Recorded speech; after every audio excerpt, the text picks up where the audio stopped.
आप तो 24 घंटे कुरान पढ़ते हैं, सर पे गोल टोपी लगा के, छोटे भाई का पजामा बड़े भाई का कुर्ता पहने। आप तो अल्लाह से डेली बात करते हैं, और आपके यहां तो अल्लाह के भेजे हुए मुसाफिर एक हैदराबाद में है, एक रामपुर में है, चारों तरफ घूम रहे हैं, दिन भर घूमते हैं।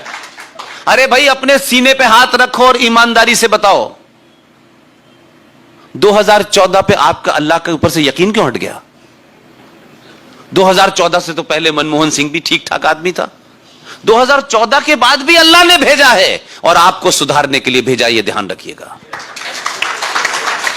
मुल्क तो सुधरेगा, वो तो सुधरेगा, पहले वो आपको सुधार दे।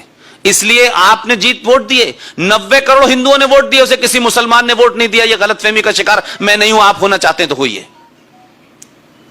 मैं तो खुल्लम खुल्ला इस बात को कहता हूं। उसने आने के बाद भी इनका काम पहले किया कि नहीं नहीं, ये ज्यादा गड़बड़ कर रहे हैं, अल्लाह ने कहा है, मेरे बताए रास्ते से उतर गए हैं।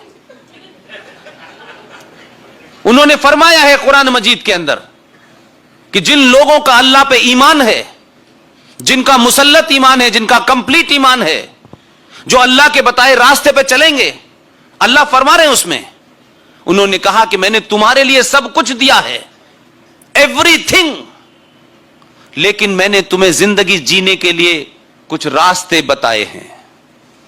उन रास्तों से अगर तुम उतरोगे तो मैं फिर भेजूंगा किसी को। अब वो भेज दिया है उसने तो तकलीफ हो रही है।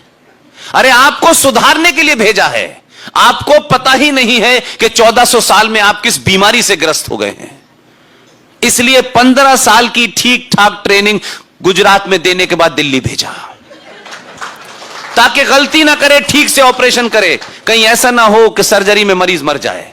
अभी तक मरा नहीं उसके हाथ से कोई, ठीक ठाक ऑपरेशन कर रहा है। लेकिन कभी कभी कुछ बीमारियां ऐसी आपके अंदर चली जाती हैं कि आप कहते हैं मैं बीमार नहीं हूं। जैसे नशा करने वाले आदमी को आप कितना ठीक करें, उसे नशे की लत छुड़ाने के लिए धीरे धीरे छुड़ानी पड़ती है। एक बार में दवा देंगे तो वो मर जाएगा, इसलिए धीरे धीरे दवा दे रहा है। 370 लिया, 35 पे समाप्त किया। कोर्ट ने कहा कि यह देश जाग चुका है, क्योंकि इससे पहले इस देश का कोर्ट आपको सीरियस नहीं लेता था। इस देश के कोर्ट की समस्या यह थी कि जैसे इस देश के इंस्टीट्यूशन दंगाइयों से, जिहादियों से डरे होते थे, इसीलिए सुप्रीम कोर्ट भी फैसला देने से पहले डरती थी।